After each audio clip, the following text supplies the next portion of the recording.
Good evening, everybody. Welcome to DPF on Tap, Season 3, Episode 26. We don't do math very well, so we're getting close to 100 episodes, but not really sure exactly where we're at. Guest star tonight, Sean Selby of Corner Pub Sports. We'll get to him in a quick second, but first we're going to pay a couple of bills. Hey guys, there's some merch. Actually, the only one wearing merch right now is Dugan for us. Um, Check us out on drunkphilsfans.com. There's tumblers and wine glasses. Ask Steve Mold. He loves the swim trunks. We got all kinds of t-shirts, sweatshirts, hats. Give us grab some merch and rep DPF around town. As we bump into episode 26, I want to talk a little bit about Dr. Brewlittles. So Dr. Brewlittles is an amazing partner of ours. Now I have the Fandemic Crew Tailgate Lager. It's a 4.2% lager. This is one of those easy drinking beers where you're in CBP's parking lot, probably K33, sitting next to Dugan, Chris, or myself, possibly John and or Rob. And then this Grog's Paradise is a New England hazy IPA, great can art, awesome at 7%. And we're going to press the accelerator down later on. Check out the can art on this is called Stash Strong. It's a double IPA, 8%. We were lucky enough to go there the other day in Maple Shade. Got to hang out with bartender Ryan. He was super cool. Great little spot, tons of TVs, had the game on. A lot of Phillies fans. So check out Dr. Brewlittles if you have a chance. One more thing before I kick it over to Dugan. Remember, on any platform, give us a like or 5 stars if you like what we're doing. It helps our algorithm. So, Chris, Dugan, over to you. Yeah, I want to talk about one of our other sponsors, Iron Hill Brewing. They have 20 locations across Pennsylvania, New Jersey, Delaware. They're even down in South Carolina and Georgia. I'm drinking their light lager, easy drinking beer. Perfect. Perfect if you want to have more than 10. But it's also, we're getting into the fall, and they have some great fall and winter beers. Their pumpkin beers are great. Their stouts, their porters, everything's great. Chris and I went to the Huntington Valley location last week during happy hour, and they have a fried chicken sandwich that's as big as your head for $5. It's really a great deal. And they had over 20 or 25 beers on tap, Chris, when we were there. Yep. It's an awesome selection of beer, great partners, and I'm really enjoying their light lager tonight. Cool. And last but not least, thank you, Conshohocken, for the cool cups, as well as the Ring the Bell and the Ring the Bell tap handle that is in the garage, which is unbelievably awesome. Thank you, Glenn and Andrew, for making this happen. We really appreciate it. Finally, before we get into the show, I've done this t-shirt exchange thing, and I'm still willing to do it and still out there doing it. So you send me one of your t-shirts, I send you one of ours, and we talk about ours, and hopefully you talk about us. So today I am wearing Pasiti Brothers. It is Pasiti Brothers Ice Cream and Hot Dog. It's a family-owned Hatboro favorite, serving up Bassett's ice cream, so a Philly favorite.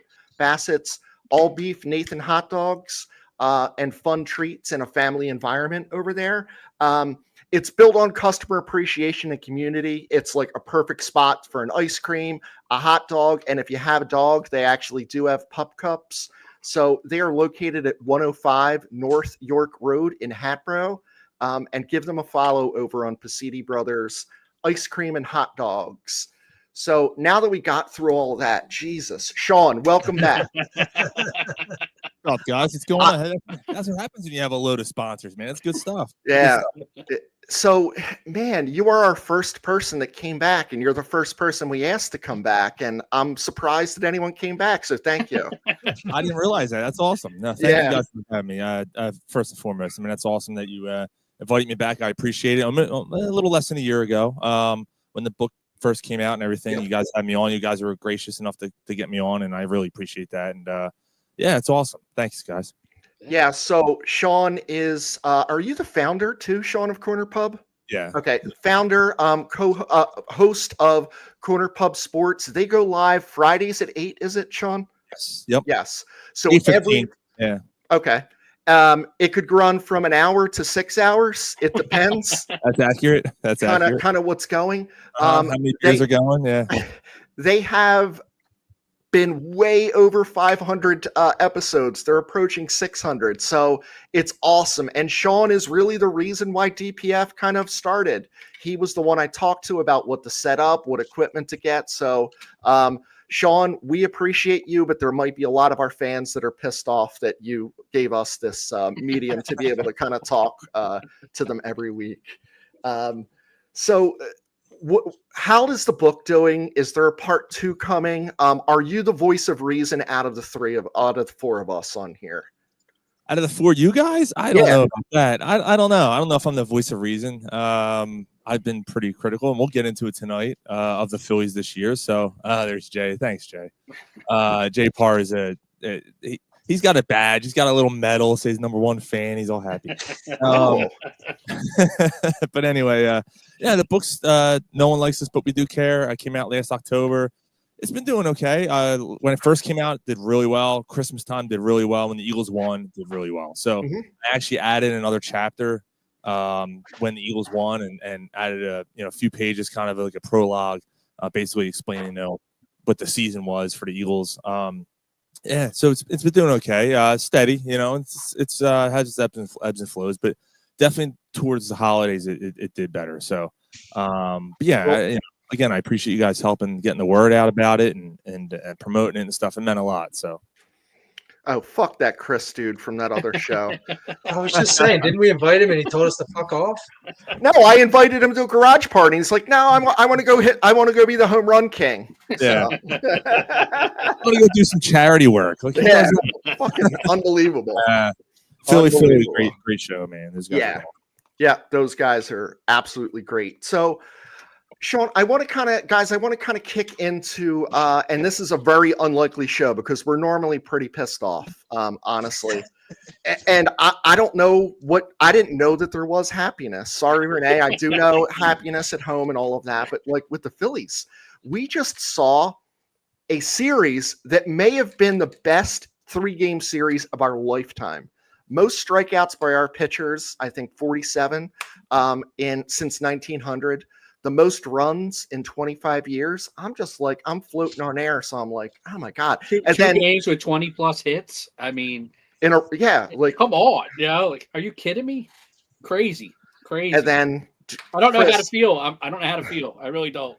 Do we have to be mad at something, but we had to pick on the guy with the foam finger to get mad. The guy in the back of we had to get pissed off at him because we weren't pissed off at anything else. And then he chimed in and he's like, I am kind of annoying. So you guys were dead on. So I loved that. Like someone must have told him like, hey, DPF is killing you. And he chimed on. So did the Mets lose today yet, Chris? Yes, they did. Yes. The Mets have lost. So the Phils are up 7 games as of right now, which is awesome. And we have a series coming up with the Nats at home. And then we have the Mets, and then we have the Braves again at home. So it's a 3-3-4 series. Guys, I think this has to be 8 wins. And I think you have to sweep the Nats at home. I think you have to win 2 of 3 against the Mets, and I think you have to win 3 of 4 against the Braves and further extend the lead. But I'm worried about the Nola factor at this point now, and it's a real thing. This is like Walker last year. Yeah. Where I don't have any faith in this guy. And I know confidence is an important part of baseball, but especially a pitcher. And I don't see him having any because how could you? He just is like, my arm feels good and Topper's not concerned about a fucking thing in the world. But yeah, well, I mean, one of the things, and it's interesting. I was talking to my dad about Nola, and my dad was saying he's spotting. He thinks Nola's opening up, and that's leaving a lot of his breakers. He's a big curveball pitcher. That knuckle curve is his big pitch, his big strikeout pitch, and he's flying open with that front shoulder, especially in the stretch, and he's not getting that bite that he used to have on that curveball, and it's just flat. And when it's flat, it's really hittable because he doesn't have the velocity anymore that he used to have. Like he really has to pitch now to get guys out. He he doesn't have that fastball that he can blow by guys like Wheeler or Sanchez or even Luzardo, 97 plus. So I'm hoping that, it's a mechanical issue with him and maybe it's something that they could fix. I don't think he's ever going to be the guy he was 5-6 years ago, but I also don't think he's the guy that gives up 6 runs in 2 2/3 innings. If he could be a 5 or 6 inning pitcher giving up 3 to 4 runs, I take that every time out from him at this point. I just hate that they gave him that big contract. I think they were paying him for past performance, not what he was going to do in the future, and that's no way to run a franchise. That's kind of how baseball is, though. They pay you.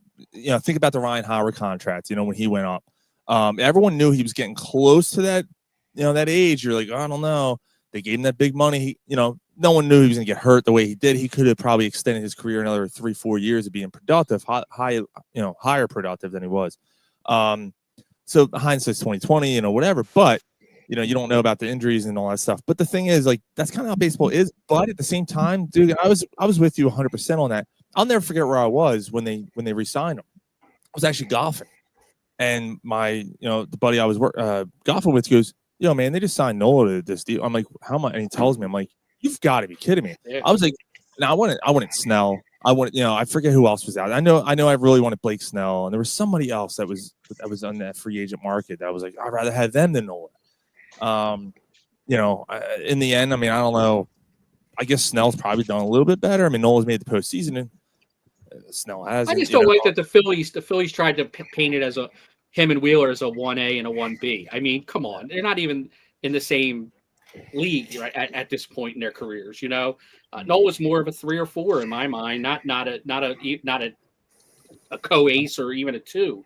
And he got passed by Sanchez, obviously. So, yeah, I hope Nola finds something.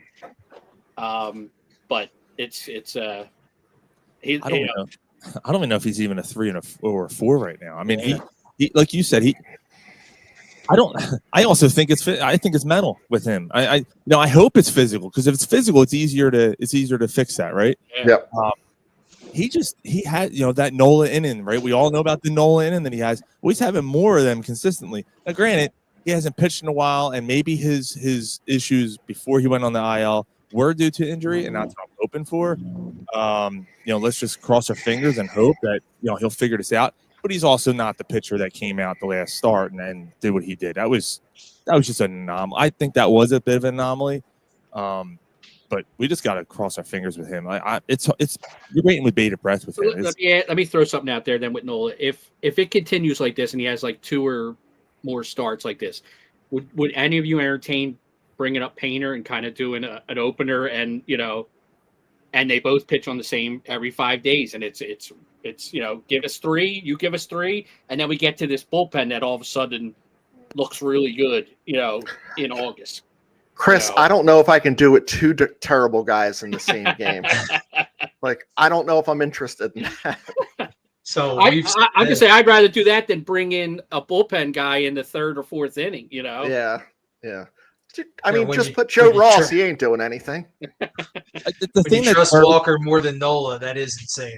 Yeah, and the thing is, like, with the Wheeler news, which is unfortunate, and obviously family first and his health first, and we hope he gets better, and all that. But that aside, the Phillies do have a situation now, because if Nola can't pitch the way we expect him to, what do you do with that rotation? Like, you're gonna have to do something. You're gonna have to figure out something. So yeah, they might have to get creative. I don't know. I mean, I honestly think that they would have brought up Painter. They would have done it by now, because after the August 15th, right, was the date with Crawford too. Like, I think maybe you might see Crawford in September with the call-ups, but I think they're going to leave Painter down there. I think they know that he's not quite ready yet. The roster still expands to 28, right? But you can only have 14 pitchers. But maybe they just bring up all pitchers because they're like, fuck it, we know we're going to need it. I don't know. Yeah. I mean, you got Alvarado back, which helps with that. I know you want to get that later.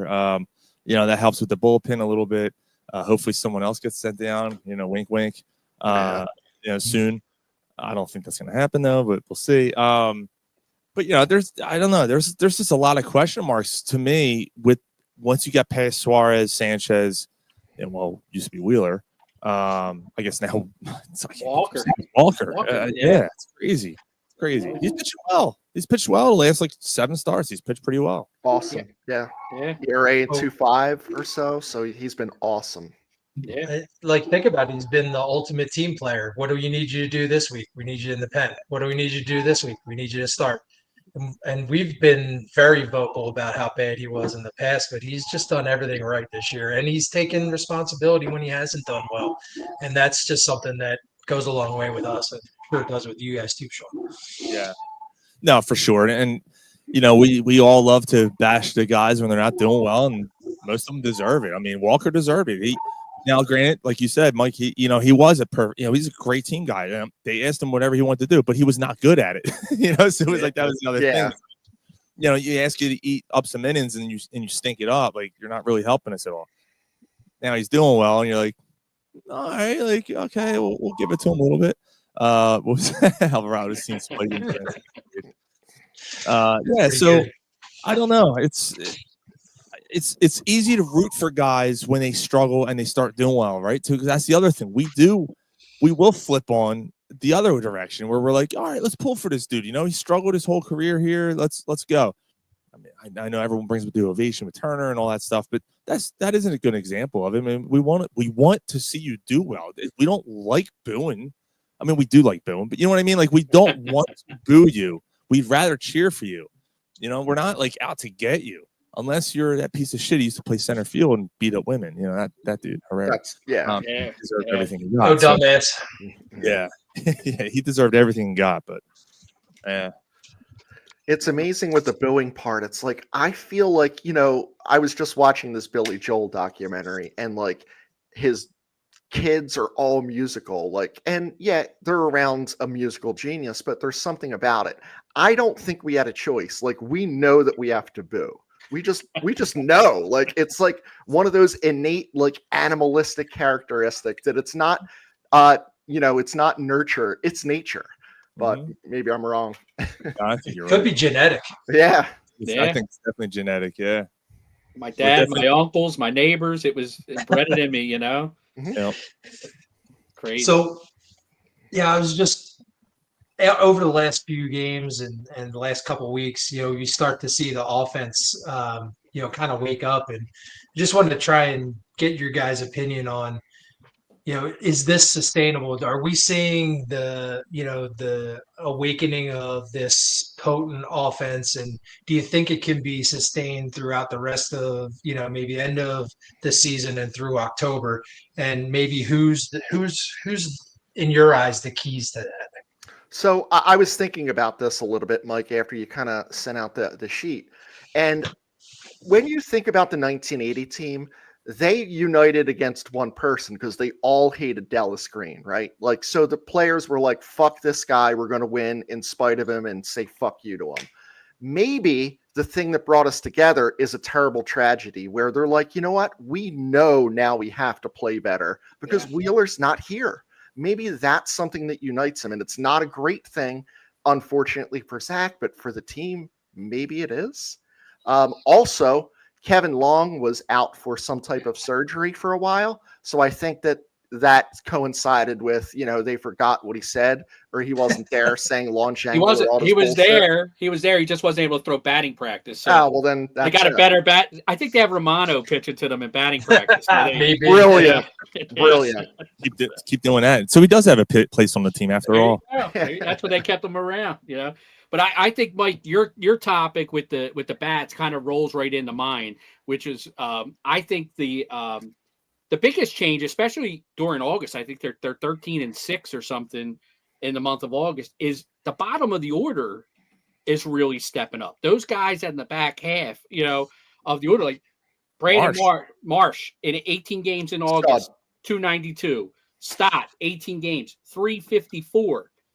Chris's boy, Max Kepler, in 11 games, 324. I just can't quit him. I know you. I know. I saw that. Weston Wilson in 10 games, 318. Like, these guys have all stepped up and our Wilson had 2 or 3 big hits, a couple series ago, either to give the Phillies the lead or extend the lead. So we're not leaning on Harper, Schwarber, JT. God damn it, he's been out of his mind. We're still not getting much from Bader yet, and Castellanos hasn't really. He's been a 0. But overall, like the outfielders, we killed them all year for being so terrible. But in August, they're hitting 264 as a collective group, which I think we would take that if that was all season. That was my next point. I think a guy like Bohm, he really extends that lineup and kind of slots guys, I think, into more comfortable roles for everybody. But I think the biggest key, to get back to your question, Mike, I think it's Bryson Stott. I think Bryson Stott is the key to this offense because they have him batting down either 8th or 9th. He turns that lineup over by getting on base, and Turner is he's just a machine right now. And all of a sudden you have your 9 hitter on, your leadoff hitter on, Schwarber coming up, it totally changes the offense. You see, how about Stott hitting the ball to the right side? Like, that's something we just did not see, and now there is some slight adjustment where he's not moving his hands and he's hitting that to the right side. Yeah. Great at bats, right? So yesterday's game, it's one of those, like, when Bryson Stott had 2 strikes a couple years ago, we were like, that's okay. It doesn't bother him, and I was more confident. But the lazy fly ball to left thing and the pop up to the left hand side, he had some type of hitch or mechanical thing that back to Sean. That back shoulder, dropping it, and it just casting everything. But when he stays behind his his back leg and doesn't, he makes solid contact, and he's been doing it a lot more in August than he did the whole season. And I think he's really a guy, and especially like the way they're platooning guys, I would keep doing it. It's fucking working, Put the guys in good positions, good matchups, guys that they, have good numbers against, or, that they see real well. Let Kepler bat against those guys. I mean, he's been so far in August, he looks like a different player, And to your point with Bader, he's a Gold Glover, so anything he gives you is even, it's gravy, right? But I think that there's a problem, and the problem is, you can't wear half shirts and have the mullet like that. Like, he's an 80s villain in like a high school show. Like, he could have been Johnny in Karate Kid. Like, all of the 100%. 80s shows. Like, he's just the My bad kid- guy. my He girls drives call a him, Trans Am. He drives a Trans Am, listens to REO Speedwagon. He wears those shades that Roddy Piper had, and Yep. Absolutely. My girls call him. They say he looks like Incrediboy from the Incredible movies. The kid that was trying to be the superhero as a kid. He's Incrediboy. Look at him.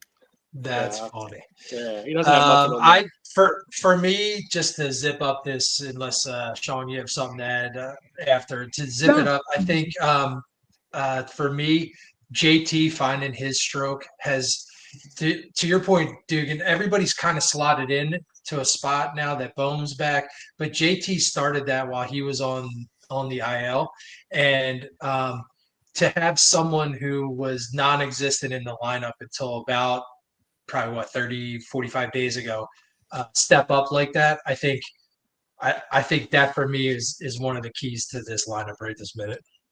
Especially with Stott, used to be at the top of the lineup, right? And then he kind of shifted him down. They tried to move him around a little bit. Now he's found his groove at the bottom there. Maybe that's helping him out too. The fact that he's seeing more pitches, playing at the bottom of the lineup. I was going to go with Turner only because I'm always of the belief that when your top of your lineup gets on, it gets everything rolling. You especially when you get Turner on base, like you have to watch him, and he's just a pain in the ass. And I remember when he was on, the Dodgers or whoever he was playing with, when we were playing against him, it was a pain in the ass to deal with. And now I'm glad he's on our side, especially when he's productive. He's been unbelievable lately. So yeah, I didn't even mention him just because I was talking about the bottom of the order, but he's hitting 378 in August. And the other thing too is the way these guys are stealing bases. They're really running the bases well, going first to third, second to home, stealing bases. I mean, in August, Stott's got 5, Turner has 6. And that's your 9 and leadoff guy. And if they're on base and creating havoc on the base pass, I think that's that's just a great thing for this team, and I hope it can continue. I think the Yes. Turner stealing is going to be more tough in the playoffs, right? Because think if Turner gets on, it's late in the game, and then Schwarber's up. He's not stealing, right? Right. He's not Mhm. stealing because they're just going to put Schwarber on first. Yeah. Who wouldn't? But it leaves that hole open. Then But then you either have way, Harper. So, okay. and hopefully JT stays hot, and now you got kind of a 3-headed monster coming up after Turner. What do you have? What Harper's done in August so far in front of you? Yeah, I do. I'm serious. 253. Yeah, I thought it was a little low. Six home runs though. In August in 19 games. 4 doubles, 6 home runs. So 10 of his 19 hits are extra bases. Okay. 15 In the RBIs. In the last 30 games, I think he has 28 extra base hits. Yeah. I read that. It's And- weird though. Doesn't it seem like it feels like he's doing okay, but it doesn't feel like he's like really Harper. going yet, Yeah. right? Yeah. Yeah, he's not Yeah. Harper yet. And that's kind of a scary thing for opposing teams because if he does get going, especially he's just the type of guy I feel like when the lights are on, man, and things get heated up around you, the walls are closing, and that's when I feel like he produces a little more. I think he's one of the few guys in this lineup that does that, unfortunately, and that is a concern of mine going into the playoffs. But maybe this year's different because guys like Castellanos and although he did have a good series last year against the Mets, but he was one of the few guys. But a lot of these guys, even Turner included, these guys haven't really produced in the playoffs. This core the last 2 years, they kind of when things got kind of closed in on them, they kind of shriveled up a little bit. So, Diamondback series comes to mind, obviously. The Astros World Series, facing really good pitching, and you just kind of fall apart. But hopefully that doesn't happen this year, man. Like, hopefully we're in a position here where this team's just kind of built to win, and maybe they're riding off the Wheeler news. Maybe that is something they needed, that little kick in the ass. Like, yo, guys, wake up. Let's win it for Zach. And the last part of it, the kick in the ass part, like, imagine if I told you that Topper would sit Nick's ass on the bench a month ago. I would not believe it. Yeah. No way. And he's like, listen, Nick, you're 1 for 29. We got a bunch of outfielders. I'm going to mix and match, and we're going to see who's best. And I did not see that in him. So maybe there's some growth from the manager because I didn't think he had the nuts to do it, to be honest with you. And JT, man, him against lefties at the beginning of the year, it was just atrocious. And you're like, he used to kill lefties, hitting 107 for like the first 3 months against lefties. And I just was like, this is not, and I think it was a lot of it was just bad luck. Some of it was mechanics, but like JT should kill left-handers, right? Yeah. Because he has his whole life. Yep. One last point to go with Papa John here. So I missed like 7 or 8 minutes of the game yesterday, and I came back and Junior tells me they had like 6 singles in a row. So, Kepler tried to bunt. Well, he attempted the bunt and took a strike, if I remember right.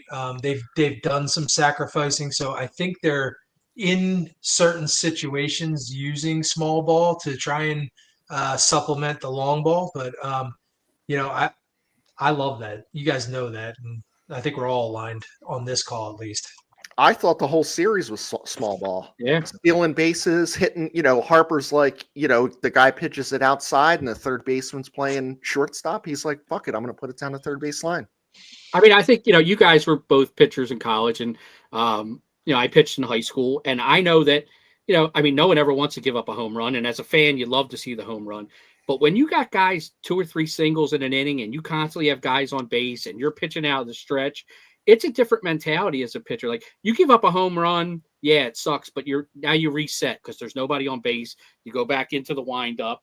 You're back in a more of a comfortable position for yourself, and you can get back, back into your groove where, when you put pressure on a pitcher, it's more likely that they're going to make a mistake. So that's why I love the way the Phillies played this last weekend. All the base hits, all the first to thirds, all the great base running, putting pressure on the defense. I mean, I think they only struck out 5 times in yesterday's game, which is amazing for this team to only strike out 5 times in the game. But like, this series, as great as it was, is the reason we get so frustrated with this team. We see what they're capable of doing. And then, the Nationals could come here tomorrow night and the Phillies could put up 1, 2, 3 runs in the next 3 games. And that's just the way this offense goes.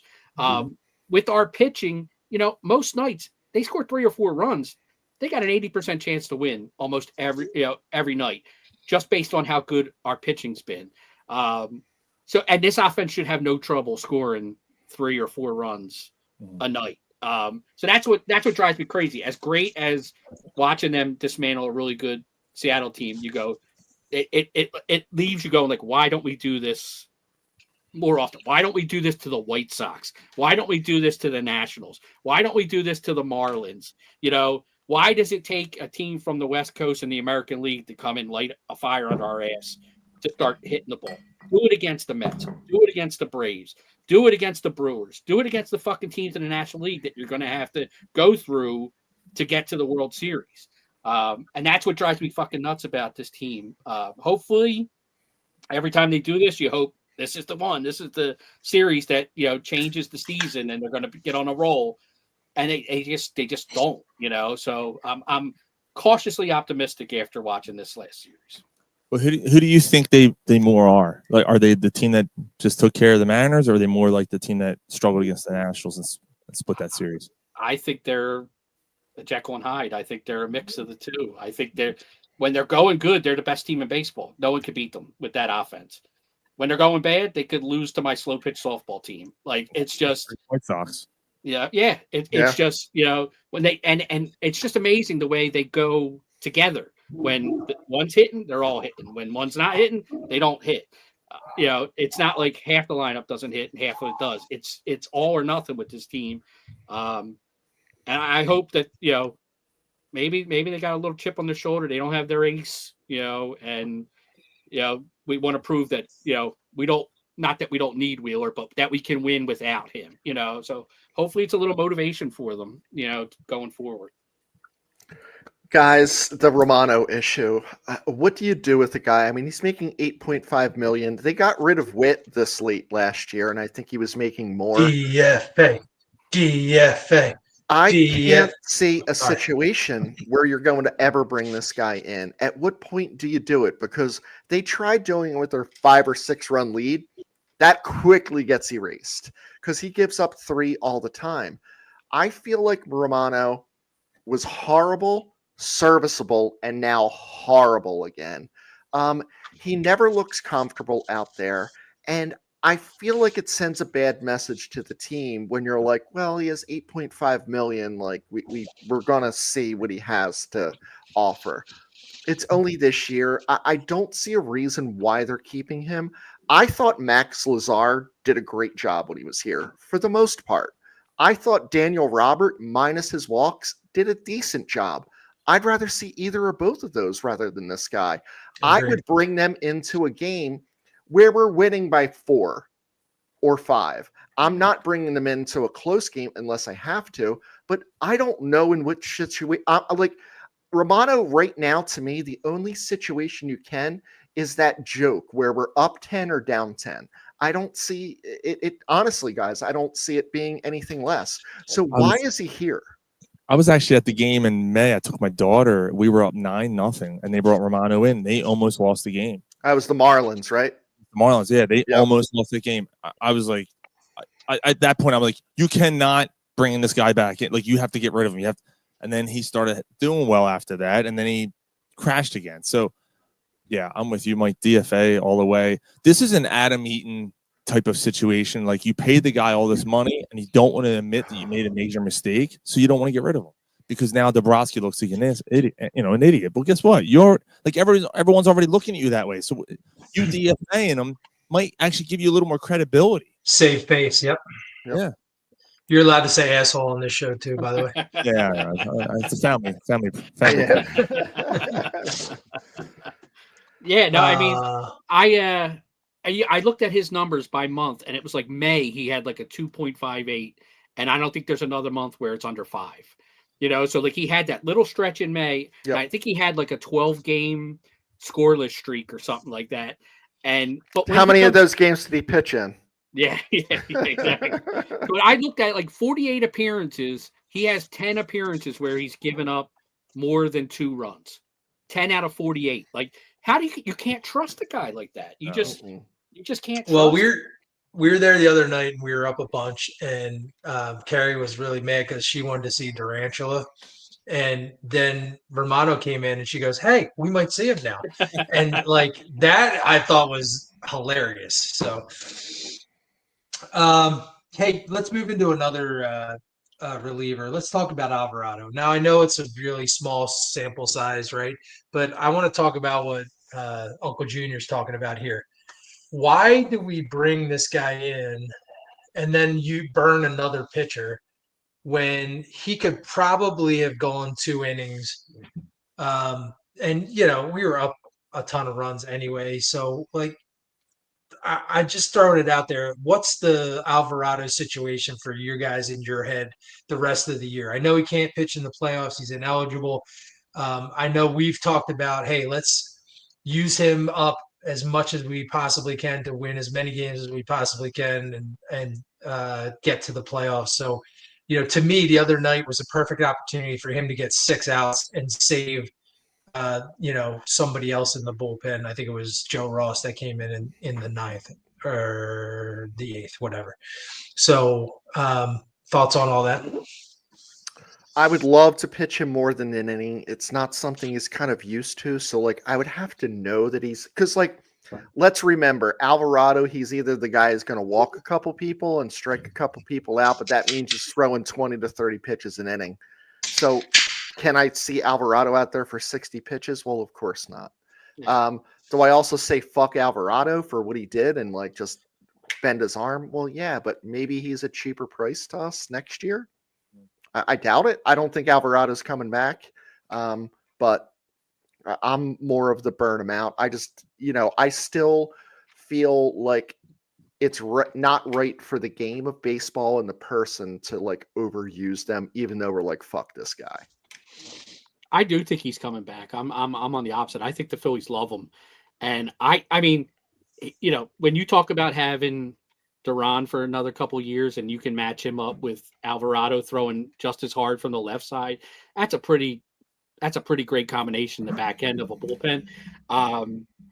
I think, Mike, I didn't know you were going to touch on multiple innings, but I think in Alvarado's history, he's not very good coming back out after sitting. And I think most of the guys that are in the back end of that bullpen are probably similar. I think you got to have guys like Ross and Lazar and those kind of guys that can give you multiple innings. I don't think those Stroms and Kirkrings and Alvarados and Durans are more 2-inning guys. But I think he fits right in that. These last few weeks, I think he fits in that 7th, 8th, 9th rotation there with back end of the bullpen. Strom, Alvarado, Kirkring, and Duran. I think you mix and match and try and get it. That's a really nice back end of the bullpen. Having another lefty take some innings off Strom because I think he's worn down the last couple seasons when you get to the playoffs. Because, I mean, up until this year, they were using him in all situations. He was coming in the 6th inning. He was coming in. This year he's kind of been more of a late inning guy for them. But I think you could save some innings on him. You can save some innings with Kirkring. Duran's always going to get the 9th. But I think you can use Alvarado to save those two guys for when you get to the playoffs, and they'll be a little bit fresher than they've been the past 2 years, which is it can only be a positive. I don't think you have to baby Alvarado because he can't pitch in the playoffs. So maybe he doesn't have the same restriction pitching back-to-back days or even maybe 3 days in a row before you give him a day off. But I think the way he threw the other day, if he throws like that, I mean, that's just another weapon you have in the back half of your bullpen. I mean, how about Tanner Banks, guys? It's someone who's kind of like maybe a hero in the bullpen that's just been awesome. Now, yes, I'm not bringing him in the 8th inning with a man on 2nd and 3rd because he's not a strikeout guy. But would I throw him in the 6th or maybe the 7th in a lower high leverage situation? Yeah, he's been great. And he wouldn't have gotten this opportunity if Alvarado was not here. So we got to see who this dude was, and he's been a pretty good pickup at the trade deadline last year. Duran might not be here. Duran might not be here if Alvarado doesn't get suspended. Yeah. So there's, thanks for taking drugs.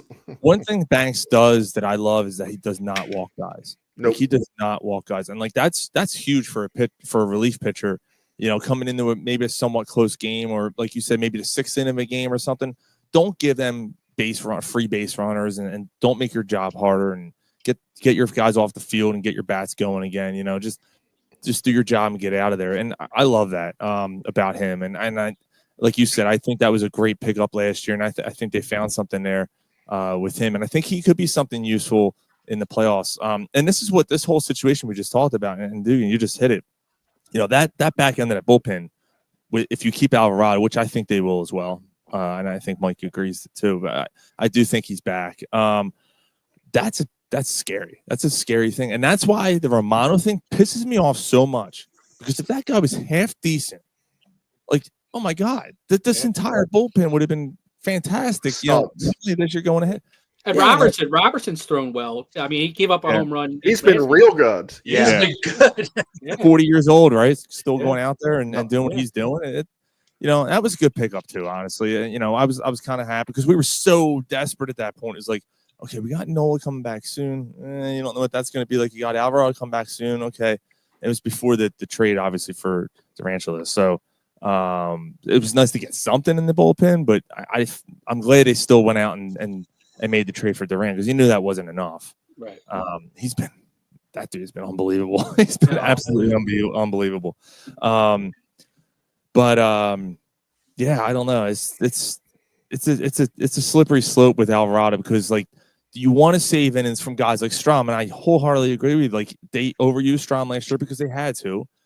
Wasn't Kirkring hurt last year? Wasn't he hurt for a little while last year, or something was going on with him? Like, I remember, like, he wasn't like. Well, he lost his mind for a little bit. I know that. Yeah. Then Hoffman, you had Hoffman last year too. Right. Strom, they did use Strom a lot last year, and so if you can kind of save him in September a little bit, if Alvarado can at least pitch, an inning and 2/3 or an inning and a third or something, and put someone else in there like Joe Ross or someone else, and not have to use Strom every other game, I think that would be big. I agree. Yeah. So I want to move in. Mike touched on it a little bit. JT's kind of resurgence. So I pulled up his stats, and I mean, I know at the end of May, DPF was killing him. He's cooked. He can't hit. The guy's done. You can't think about re-signing him, even though his defense was still pretty solid. I mean, he still throws out shit ton of runners, handles the pitching staff really well. But at the end of May, he was hitting 222. At the end of May, coming off a month of May where he hit 205, and he just looked like he couldn't, he just, his bat looked slow. He was striking out. He just wasn't the same guy that we expected. But since then, the guy's been on a fucking tear. Since June 1st, he's hitting 324. He hit 293 in June, 354 in July, and he's at 328 right now through the month of August. And he's raised his season average to 278. So from the end of May, 222, he's got 50-something points in his average. Doesn't give you much power. He's only got 9 home runs so far on the year. But I think the way he's swinging the bat, he is giving some protection to Harper, because he can hurt you. He's hitting over 300 in the last 3 months. He's a guy that you have to respect and fear. So you can't just put Harper on and expect that you're not going to get hurt by it. And now adding Bohm behind him, I think it's the perfect recipe to get better pitches for Schwarber and Harper. The fact that JT, and it's almost to the point now where I think the Phillies might be crazy not to try and re-sign this guy. Now, I wouldn't do a crazy 5 or 6 year deal, maybe a 2 with an option, team option, something like that. I think he's still got some baseball in him. I don't want to think that this is a contract year, one of them where I'm trying to make my last contract and he's changed, he's hitting the ball all of a sudden. They did talk about, I listened to Topper last night, that he's changed his, that leg kick. He's not going up as high, which is helping his timing. And he seems to be on time more than he was. He's not late, which makes his bat look a little quicker because he's hitting the ball to all fields. He's pulling balls. He's hitting the ball to right center. But I think in May it looked like you let JT go. Now I think it's definitely a discussion that you have to have. So June 1st is kind of the numbers you gave. If you remember, May 31st was the day where he had that post-game Jesus concert, and so Jesus told him to stop the leg kick. There you go. Jesus helped JT with his Jesus hitting. Luzardo? Yeah, it might have been him. I thought it was Jesus, but you know how the clickbait is, and I was like, hey, Jesus kind of recommended. Harris, you know what? Harris probably told him that. Yeah, You know what I mean? it's not our money, and there's a situation where, oh, can we sign JT and Kyle? Because Kyle's the number one, right, guys? I mean, I think we all agree Kyle has to come back at all causes. Even if someone leaves, I don't give a shit about taxes and all of that. If Middleton really wants his fucking trophy back, if we could still win it this year, but if you really want it back again, you got to bring this dude back. He's having a year where at this point, he has more home runs than Howard did in 2006. So he very well could be the Philadelphia Phillies home run king for a season, beating 58 because he's at 47 now. I think he's a better hitter. He's a better hitter than he was when he first signed here. He's a more complete hitter than he was when he first signed here. When he first signed here, he was strikeout or home run. That's it. Now he's what's hit 250 something this year. I mean, with all that power, with the walks, with the runs scored, with the RBIs. Yep. He's the total package. I mean, I don't think you can. He's where would the Phillies be without him? I guess is the question. Where would they be when the offense struggles? He seems to hit a home run, or he seems to come up big. I don't know. I mean, a lot of DHs play until they're 40 years old, and are still productive. Think about Big Papi and Edgar Martinez. Like, if all he has to do is hit, I think the guy can play for another 4 or 5 years and still be as productive as he is today. He's trimmed down. He's stealing 12 bases this year. I don't know. See him score from second yesterday. He was motoring. He was motoring. I think in order to keep Schwarber, I think Remoto's gone. And Dave Castellanos for 1 more year, correct? Yeah, I trade his ass though in the offseason. You got to do something. You got to ditch that contract and then Remoto. Obviously the biggest question is Remoto moves, because I know that's kind of where the question was. He moved on to Schwarber. Yeah. Sorry to get backtrack a bit. Yeah. I just don't know about Marchand. Like, I don't know if Marchand's the guy either. Like, I don't know. Do they go out and get another veteran catcher cheap, or make a trade for another guy? Or you got Richmond there, so that's a possibility. But he's gonna want money too. So and he's been fucking terrible this year. Adley Rutschman is horrendous this year. He's barely in the 600s in slugging.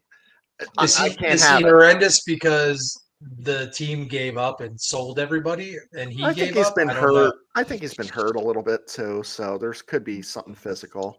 This guy Ricketts, Reading AA. I don't know. He won Player of the Month. He's been doing okay. I don't know. Maybe there's a possibility, but that's the issue, right, guys? We don't see that next guy in line, and it's not Marchand. No, that doesn't seem to be. Why I trade Castellanos for 2 boxes of Uncrustables. That's pretty funny. I don't know if Smuckers would go for that. No, I think the Phillies have some big decisions to make, because I think beginning of the year, I think if I saw all of us, Kyle Tucker was the let's go get Tucker at the end of the season. Let's still go get him. Yeah, but that's big money. That's now you're talking maybe no Schwarber, no JT, trade Castellanos.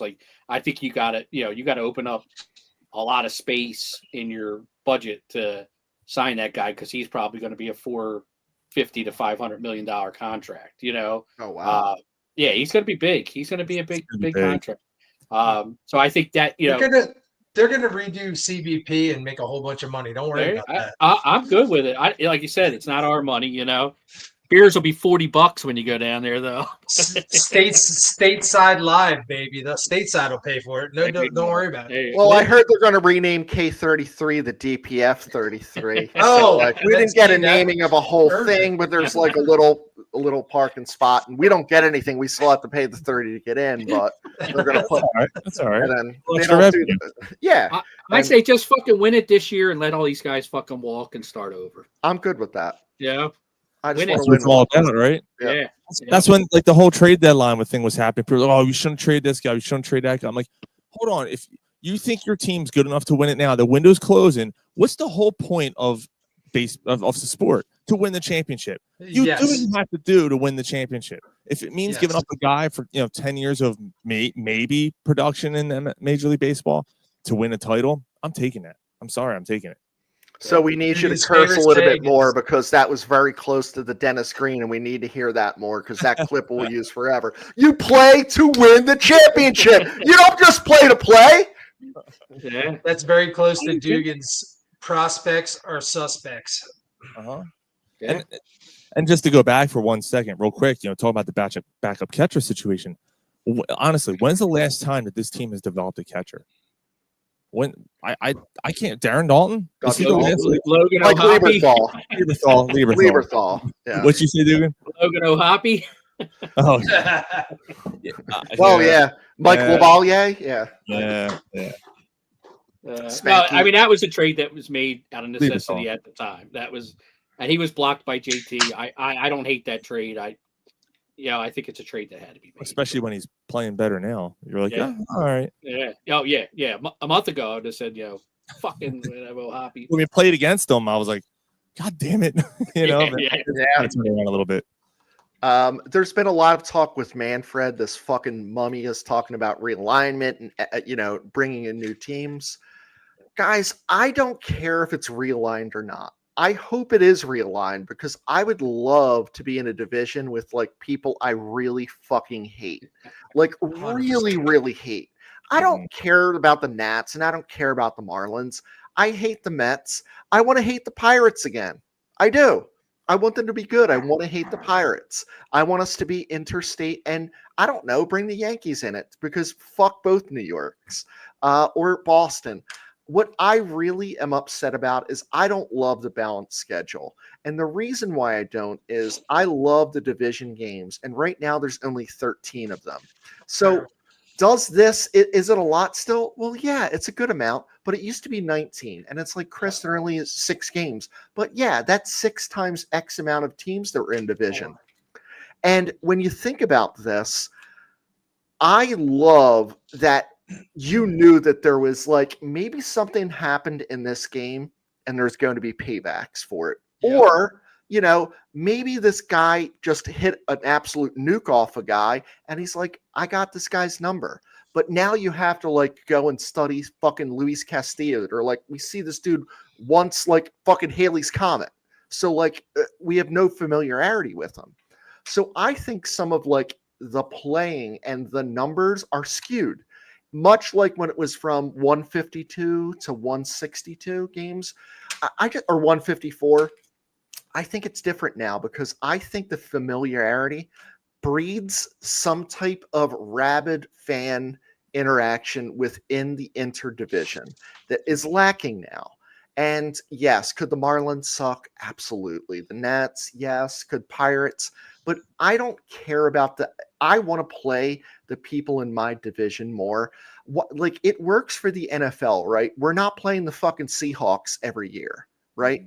The Eagles are playing, you play the AFC Central, then let's do that. It works. Why are we not doing that? What's the meaning of not kind of doing something smart? Why would you want to travel out to the West Coast? Fuck, is it Ohtani's out there and Trout? We don't want to miss that. I don't know, guys. I don't care about that. Yeah, missing the interdivision. Isn't that the whole point, right? Like you're battling for the division. You should be playing against your own teams in your division more than you play in the other teams. Yep. Like you said, it works in the NFL. I'm trying to think. I think hockey's still. I think you're still playing more teams in hockey as well. Your division teams, inter conference teams, I guess. More than you play the other conference. And I don't know about basketball. I don't remember what that is now. But definitely in the NFL, and it pays off. That's why they schedule the NFL games the way they do, right? The either the middle part or definitely the later part of the season, you're playing all division games because because it matters. It means something a little extra more. And what's the difference with baseball? There isn't. There shouldn't be. It should be the same exact thing. The fact that the Phillies played 21 straight games against AL teams this year, coming out of the All-Star break, that was crazy. Now, granted, sometimes it's kind of cool to see players you don't normally get to see. Even this last weekend, to see Julio Rodriguez and guys like that, you don't get to see. Big dumper, yeah. But Sean, to your point, do you know who the Phillies end with this year? No. The fucking Twins. Yeah, that's right. Yeah, I was going to say. What are we doing? Yeah. What are we doing? I want to go back to the schedule writers being that man and the woman that live in the house up in Rhode Island that were doing it by hand for 50 years. Like, stop with the fucking computer stuff. God damn it. Yeah.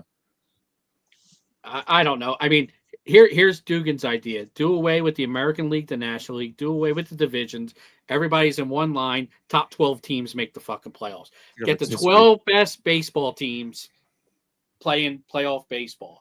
Chris, I was going the other way. I want like NL umpires and AL umpires again. And like there's a different strike zone. I love that. The AL umpires have to wear that big thing instead of the chest protector. Exactly. The big foam chest protector. Yeah, absolutely. Oh my God, I forgot about that thing.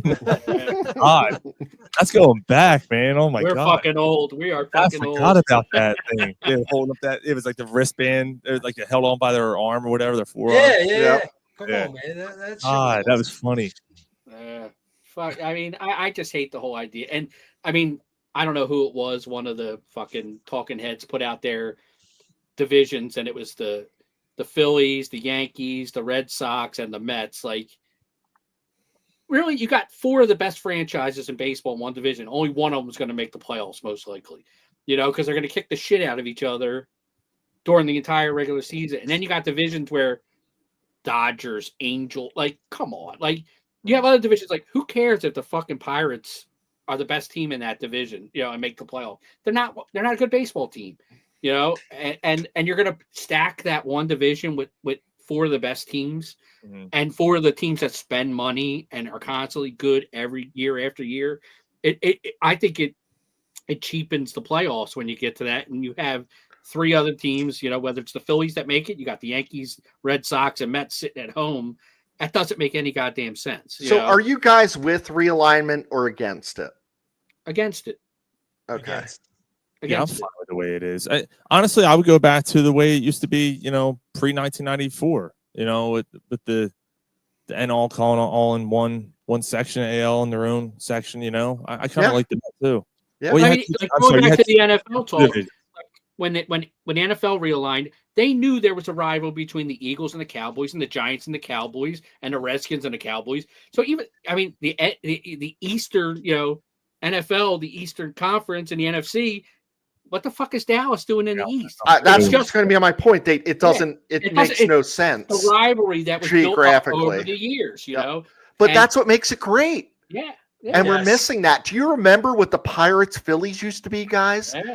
In the late 70s and 80s, it was fucking humongous. Yeah. I mean, the Braves were in the West, right? When we were kids, the Braves were in the NL West. Yep. Mm-hmm. I mean, come on, make it make sense. It's never made sense, but you've built up these rivalries and this hate for some of these organizations. Why? Yeah, it's wear and tear travel, but you'll send the Phillies on a 13-day West Coast fucking trip, playing all up and down in California. Well, I'll tell you what, if they do the balanced schedule, why not have 2 divisions in each league, right? Like you used to. What's the difference at that point? But at least the divisions might be a little more interesting. Yeah. Just the race will be a little more interesting rather than 4 teams going at it. Now there's 8 teams or, whatever. If you're doing a balanced schedule, it's like, okay, all 30 teams are just in one thing. They just split it up now. It's a little bit different, but it's not. There's very rarely, I feel, and I don't know the statistics, that like some NL team didn't get in because, an AL team that is way worse than them got in. It's usually pretty close. But you do have that situation in the NFL. Like, I'm going to bring up your Seahawks that one year, Chris, where they were 7-9 and got in. And, you look at some of the, I think one of the AFC teams was like 12-4 and didn't get in, so it's like, it's kind of crazy. Like, that's why I'm saying, like, if you're going to play, everybody's playing the same schedule, make it one fucking league and take the 12 best teams. if you're playing everybody exactly the same schedule. I just don't want to play everyone the same. No, I agree. 100%. 100%. Everybody say hello to Alana. Hi, Alana. Hi, Alana. Fuck Rube. Oh. Listen, we're coming to the top of the hour.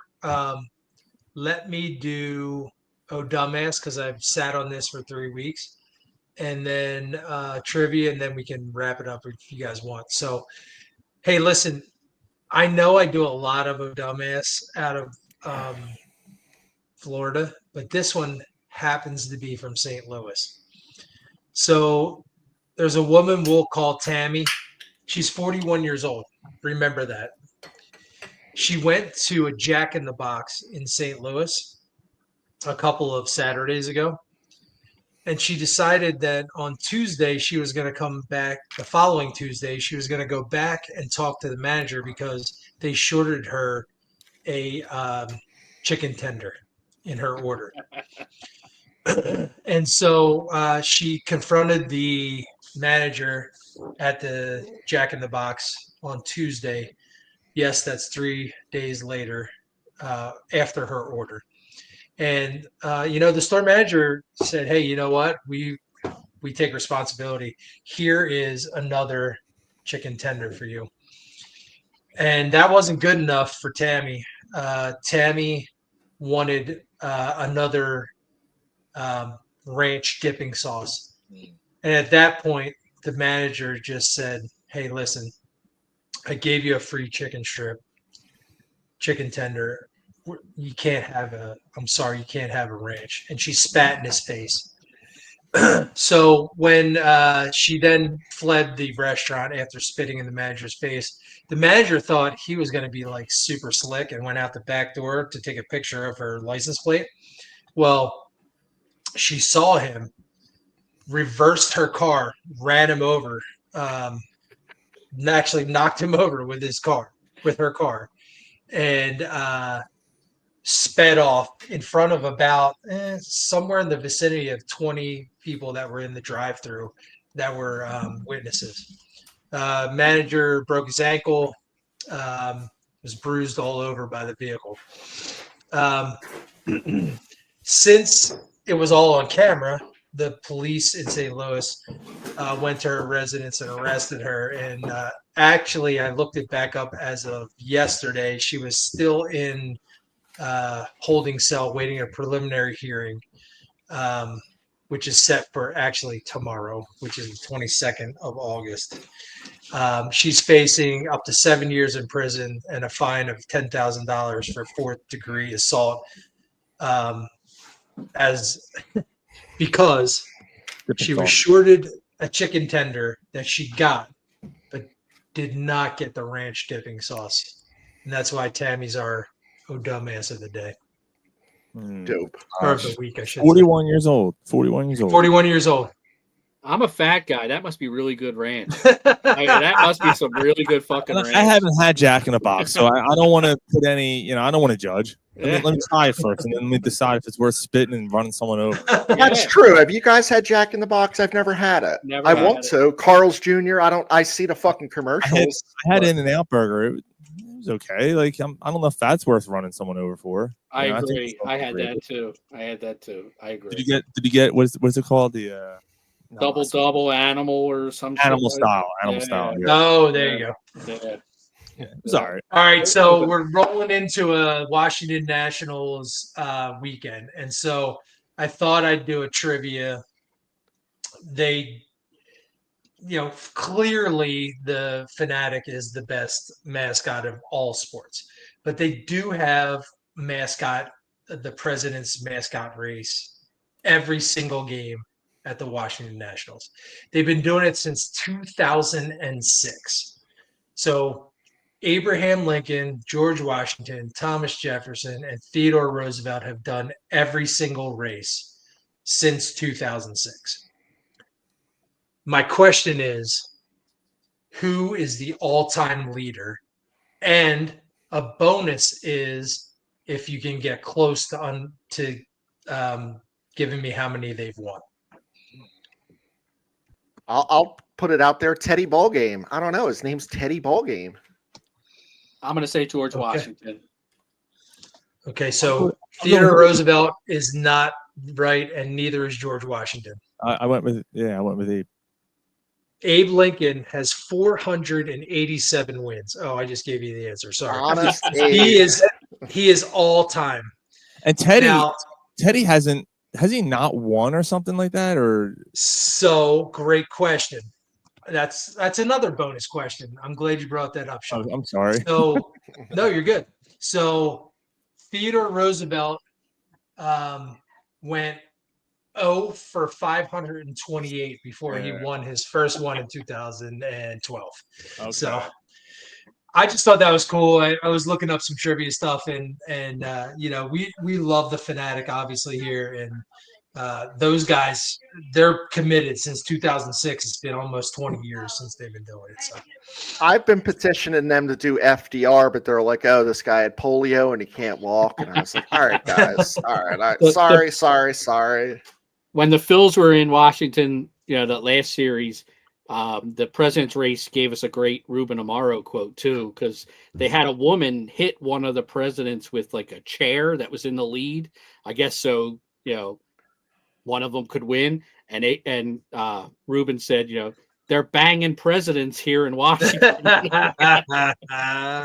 I'll give on purpose. I'll give you one more.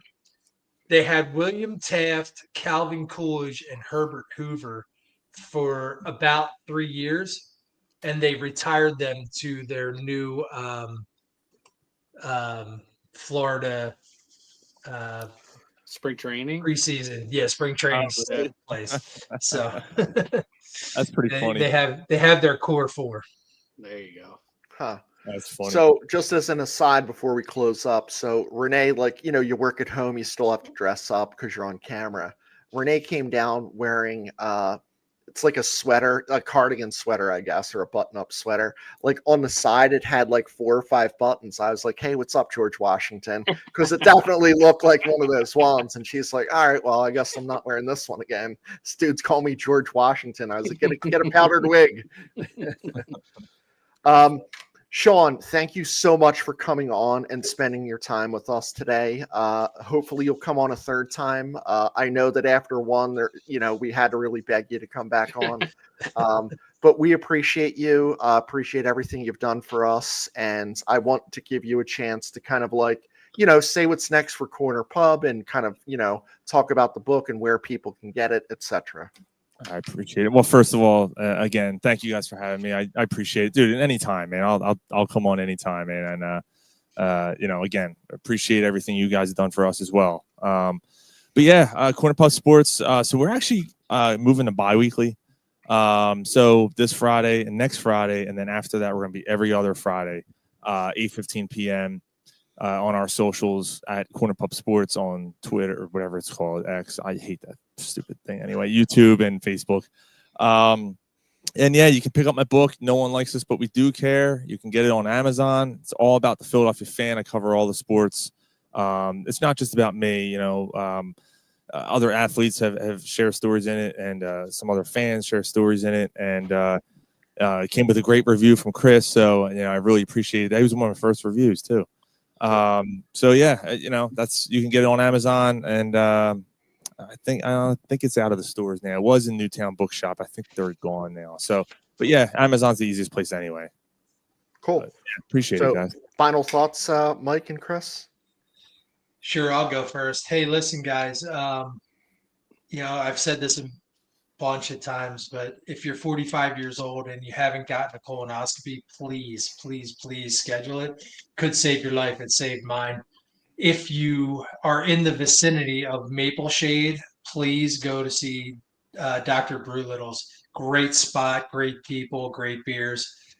Check out Iron Hill and always Conshohocken Brewing. Yep.